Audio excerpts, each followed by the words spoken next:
खबर मथुरा से, जहां वृंदावन में सीएम योगी ने में त्रेता युग की दिलाई याद। अयोध्या को लेकर कही ये बात। यूपी के सीएम योगी आदित्यनाथ और रक्षा मंत्री राजनाथ सिंह आज मथुरा के दौरे पर हैं। यहां वह रिंत भरा के षष्ठी पूर्ति महोत्सव में शामिल हुए हैं।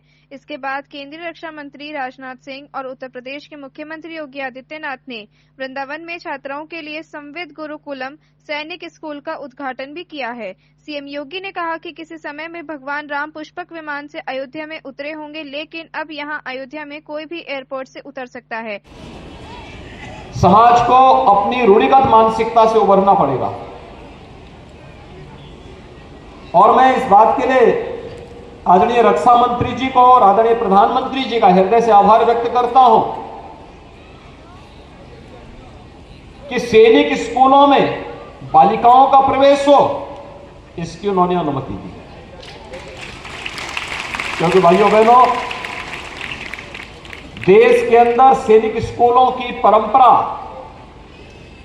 ये उत्तर प्रदेश ने 1960 में प्रारंभ की थी, जब डॉक्टर संपूर्णानंद जी उत्तर प्रदेश के मुख्यमंत्री थे और डॉक्टर संपूर्णानंद जी ने पहला सैनिक स्कूल देश का उत्तर प्रदेश की राजधानी लखनऊ में स्थापित किया। मुझे 2017 में लखनऊ के सैनिक स्कूल में जाने का अवसर प्राप्त हुआ था, क्योंकि उसकी जो समिति होती है उसका चेयरमैन मुख्यमंत्री होता है। इस नाते मैं वहां गया था और उस समय मैंने वहां पूछा था, मैंने कहा यहां पे क्या बालिकाओं का प्रवेश है? उन्होंने कहा नहीं। तो मैंने कहा अगले सत्र से एक बैच बालिकाओं का इसमें प्रवेश हो, और 2018 में हम लोगों ने इस कार्यक्रम को वहां प्रारंभ किया। दूसरा, सैनिक स्कूल लखनऊ को इस बात का भी सौभाग्य प्राप्त हुआ कि देश के प्रधानमंत्री जी ने जो लक्ष्य हम सबके सामने रखा है 2047 तक, हम सबका एक ही संकल्प, विकसित भारत, हर भारतवासी का संकल्प होना चाहिए। विकसित भारत के संकल्प को पूरा करने के लिए अगर हम सब एकजुट होकर के कार्य करना प्रारंभ कर लें, इसके लिए उन्होंने पंचप्रण दिए। ये पंचप्रण हर भारतवासी के लिए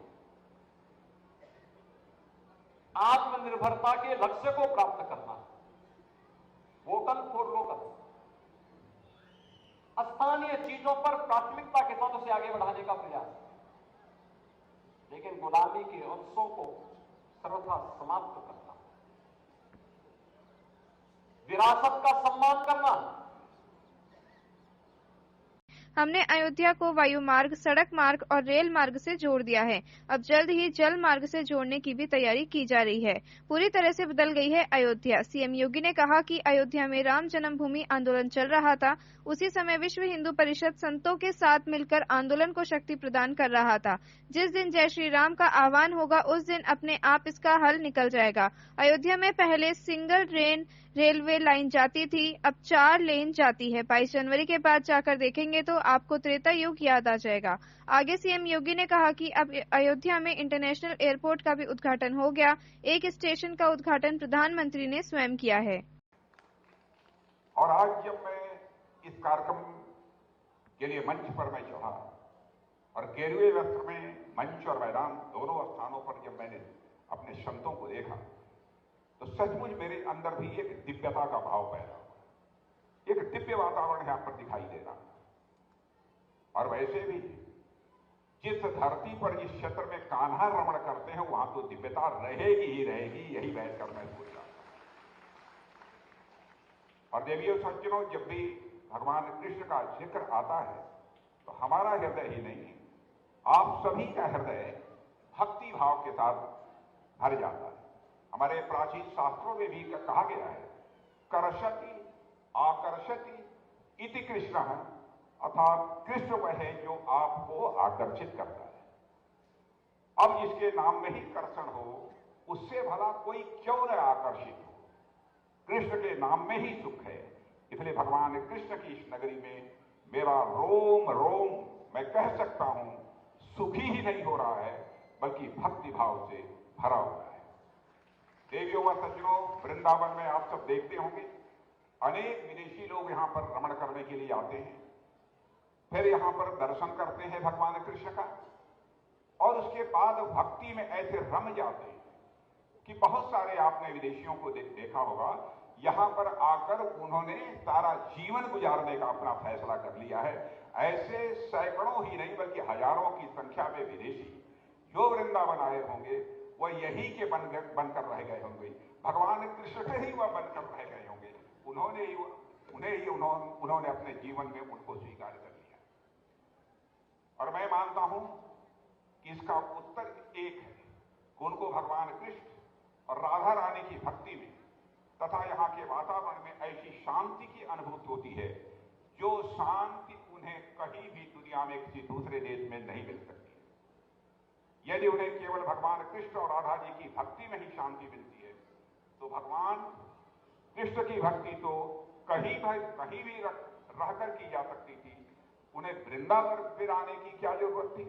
वास्तव में उन विदेशियों को भक्ति के साथ साथ यहाँ की सांस्कृतिक चेतना भी भा जाती है और उन्हें हमारी संस्कृत के हृदय जीतने की क्षमता भी भा जाती है। और मैं इसका उदाहरण देना चाहता हूं, छोटे छोटे और सामने आने वाले से उसे आग्रह करना होता है कि हमारे रिक्शे के लिए रास्ता दे, तो वह रिक्शा चलाने वाला भी राधे राधे और सामने वाला भी राधे राधे बोलकर उसको रास्ता भी दे देता है। यह भी हमने देखा।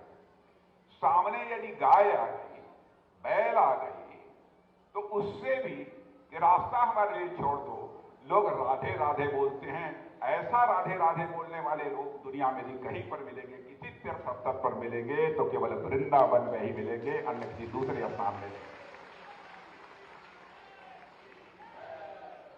और यहां तक मैंने यहां देखा, चाय लेने के लिए गए तब भी राधे राधे बोलते हैं, कचौड़ी खाने के लिए गए तब भी राधे राधे बोलते हैं, पान खाने के लिए गए तो तब भी राधे राधे बोलते हैं। मुझे लगता है कि वृंदावन में रहने वाले लोगों की एक जीवन या पद्धति बन गई है। देवी और सज्जनों, श्रद्धेय अटल जी ने इसी हृदय की जीतने की क्षमता पर यह लिखा था, भूभाग नहीं सत मानव के हृदय जीतने का निश्चय, हिंदू तन मन हिंदू जीवन, रग रगे हिंदू मेरा परिचय। शायद इसी हृदय जीतने की क्षमता के कारण ही अटल बिहारी वाजपेयी जी ने इस कविता को लिखा था। और इस निश्चय को चरितार्थ करने में हमारे साधु संतों की, संत महात्माओं की जो भूमिका है, मैं कह सकता हूं उसे कदापि यह भारत भूल नहीं सकता है। कैसा हमारा भारत देश है जिसने कहा कि हम तो आर्य हैं, लेकिन हम केवल आर्य बने रहें यह हमको मंजूर नहीं है। इस विश्व की धरा पर रहने वाले सारे लोगों को हम आर्य बनाना चाहते हैं, श्रेष्ठ बनाना चाहते हैं।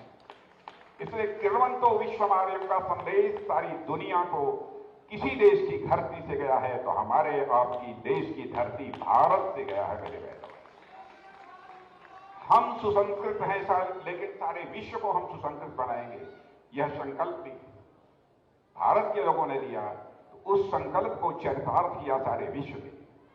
आप उस जमाने की कल्पना करिए जब कोई न तो हवाई जहाज था, न ही पानी के माध्यम से कोई एक स्थान से दूसरे स्थान तक जा सकता था। यहां तक कि यातायात के सामान्य साधन भी उपलब्ध नहीं थे। जब ना तो सड़कें ही थी, ना तो गूगल मैप के द्वारा कोई नक्शा ढूंढा जा सकता था, कहीं की भाषा अलग थी, तो कहीं का समाज बर्बर और हिंसक था। कई ऐसे समाज भी इतिहास को देखने को मिले जो बाहरी लोगों को देखना भी पसंद नहीं करते थे। जब इतनी सारी दिक्कतें थी तो फिर यह सोचने की बात है कि आखिर किसने प्रेरित किया हमारे साधु संतों को, वह इतनी अगम्य और दुर्गम यात्राएं दुनिया के दूसरे देशों में जा तक वह करते थे।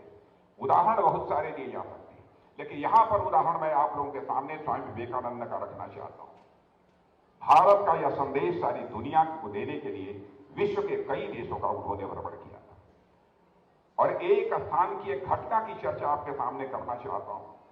एक धर्म संसद में जब वो भाग लेने के लिए गए थे, जिस प्रकार से हमारे संत महात्मा मंच और मैदान में यहां पर गेरुआ वस्त्र धारण किए बैठे हुए, तो उस धर्म संसद में वेशभूषा लोगों की थी, सारे लोग सूटे बूटे धर्म पर प्रभुत्व हैं।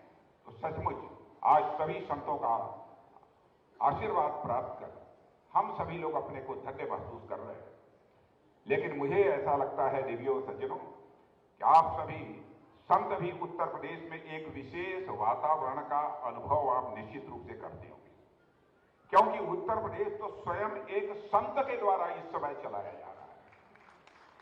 गोरक्षपीठाधीश्वर और उत्तर प्रदेश के हमारे यशस्वी मुख्यमंत्री श्री योगी आदित्यनाथ जी को मैं बधाई देता हूं। वह जिस प्रकार से उत्तर प्रदेश की शासन व्यवस्था चला रहे हैं, उससे जनता के मन में तो सुरक्षा का ही नहीं बल्कि एक समृद्धि का भाव पैदा हुआ है और साथ ही साथ एक गौरव का भाव पैदा हुआ है। जानबूझकर मैं अपनी इस भावना को आप सबके सामने अभिव्यक्त कर रहा हूं।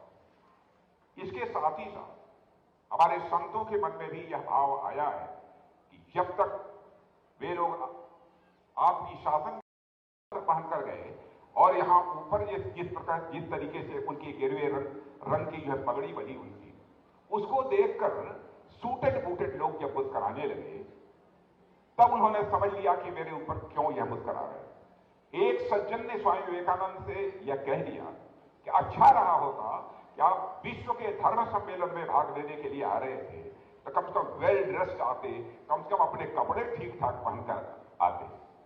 स्वामी विवेकानंद ने मुस्कुराकर उनकी बात को सुन लिया, लेकिन जब बोलने के लिए स्वामी विवेकानंद जी खड़े हुए तो उन्होंने कहा था कि in your country tailor makes the man but in our country character makes the man.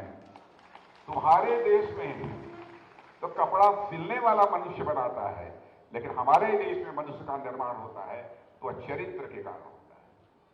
देवियों और सज्जनों, भारत देश यह हमारा अद्भुत देश है। पूज्य दीदी मां का यह आदेश हुआ था मुझे यहां पर बालिकाओं का एक सैनिक स्कूल होना चाहिए, और मैं समझता हूं मैंने क्या किया है वो राधे कृष्ण की कृपा से हुआ है। उनका आदेश था, वह हो गया है। आज उसका मुख्यमंत्री जी हम दोनों लोगों ने उसका उद्घाटन भी किया, और हम लोगों के द्वारा उसका उद्घाटन कराने का कोई औचित्य नहीं था। जिस नगरी में हो रहा था उसका उद्घाटन किसी संत के द्वारा हुआ होता, लेकिन मुझे संतोष इस बात का हुआ कि जब मैं खड़ा हुआ उद्घाटन करने के लिए तो साथ में हमारे मुख्यमंत्री नहीं, गोरक्षपीठाधीश्वर महंत योगी अवैधनाथ जी उद्घाटन के समय मौजूद थे, इसलिए मुझे संतोष हुआ है। तो इस अवसर पर इससे कुछ ज्यादा न कहते हुए मैं पूज्य दीदी मां के प्रति श्रद्धा की अभिव्यक्त करता हूं और साथ ही ईश्वर से प्रार्थना करता हूं, बड़ा दायित्व पूज्य गुरु परमानंद गिरि जी महाराज ने उनके ऊपर सौंपा है, उसको पूरा करने के लिए वह सदायु हों और आजीवन वह स्वस्थ रहें, यही परमात्मा से कामना करते हुए अपना निवेदन समाप्त। एक बार बहुत बहुत अभिनंदन। जिस भक्ति से, जिस प्रेम से